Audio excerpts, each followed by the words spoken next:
In 2008, of course, we lost a few old friends, and we like to dig back into the archives to remind ourselves of the contributions that they made. Just last week, longtime Illinois State Representative Wyvetter Younge passed away.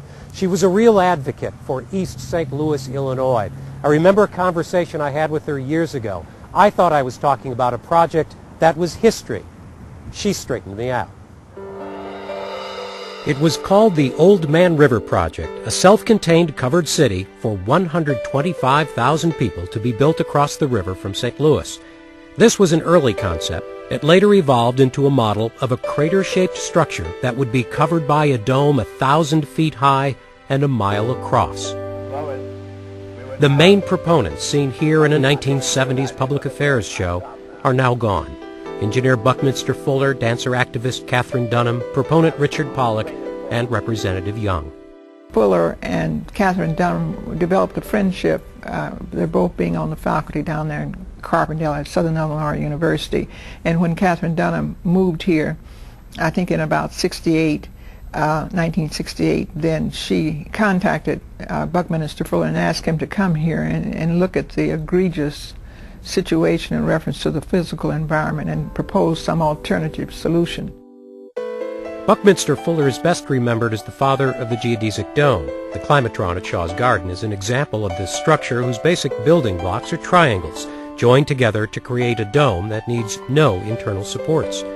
An even larger one houses a railroad car repair company in Wood River, Illinois. Our Buckminster Fuller was much more than a dome designer. He considered the domes not mere structures, but answers to problems, especially housing and environmental problems. In the Old Man River Project, he envisioned people living in homes built into the terrace outside of the crater.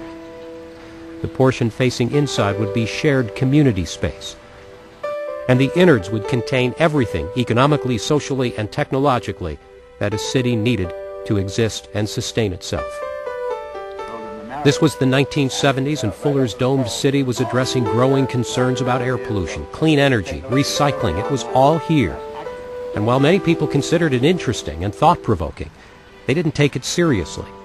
State Representative Wyvetter Younge did. Fuller said that everything that is a part of Old Man River is something that is feasible and doable and has been done. And so he believed that the reality of the Old Man River Project will be and could be in the East St. Louis area, next to the river, where people can enjoy the life next to the river.